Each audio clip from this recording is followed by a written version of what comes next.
ओम नमो भगवते वासुदेवाय।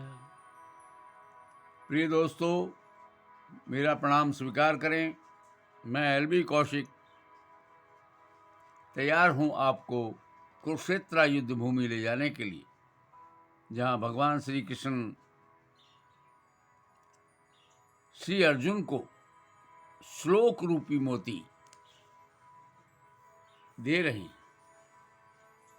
और उन मोतियों को हम भी इकट्ठा करें, अपने जीवन में धारण करें। यही मेरी आपसे प्रार्थना है। इस संदर्भ में आज हम प्रवेश करेंगे श्लोक नंबर 32, अध्याय 2, गीता सार। क्या भगवान श्री कृष्ण ने कहा कि हे अर्जुन, क्षत्रिय हो, युद्ध करो। ऐसा सौभाग्य किसी किसी स्त्री का होता है कि उसको सामने युद्ध दिखाई देता है, युद्ध के हालात दिखाई देते हैं। तो दोस्तों, आइए देखते हैं श्लोक में भगवान श्री कृष्ण ने अर्जुन के लिए क्या रखा है।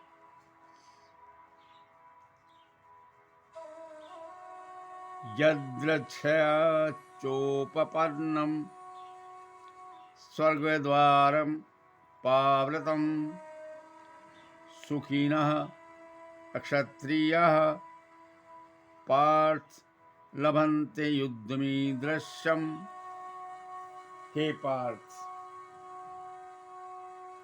वे क्षत्रिय सुखी हैं जिन्हें ऐसे युद्ध का अवसर अपने आप प्राप्त होता है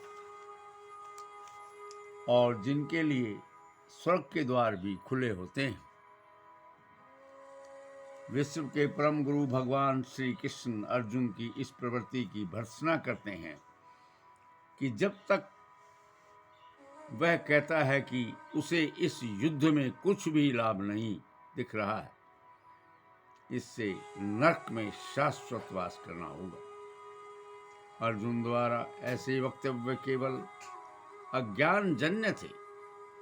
वह अपने स्वधर्म के आचरण में अहिंसक बनना चाह रहा था, किंतु एक क्षत्रिय के लिए युद्ध भूमि में स्थित होकर इस प्रकार अहिंसक बनना मूर्खों का दर्शन है।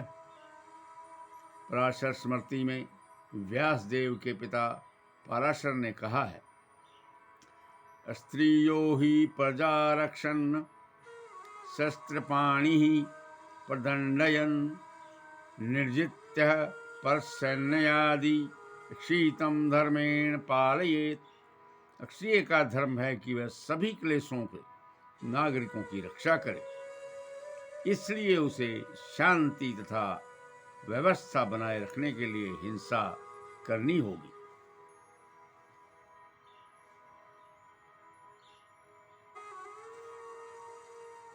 इस प्रकार ऋषि पराशर ने आगे कहा कि अतः उसे शत्रु राजाओं के सैनिकों को जीतकर धर्मपूर्वक संसार पर राज्य करना चाहिए।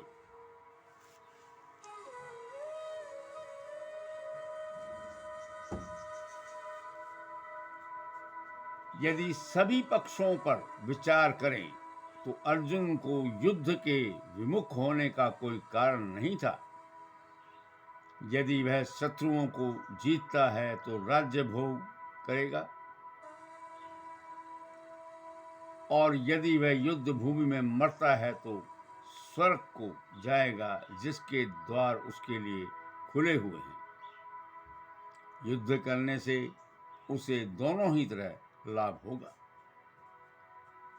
भगवान श्री कृष्ण ने जिस श्लोक का विवरण व्याख्या हमें दी सच्चे मोतियों के रूप में, उसी श्लोक की व्याख्या में आगे जाकर भगवान वेद व्यास जी के पिता श्री पराशर ऋषि ने कहा कि हे अर्जुन, ये किसी भी क्षत्रिय के लिए कहा कि क्षत्रिय को अपनी प्रजा को प्रत्येक क्लेश से बचाना चाहिए, उसकी रक्षा करनी चाहिए।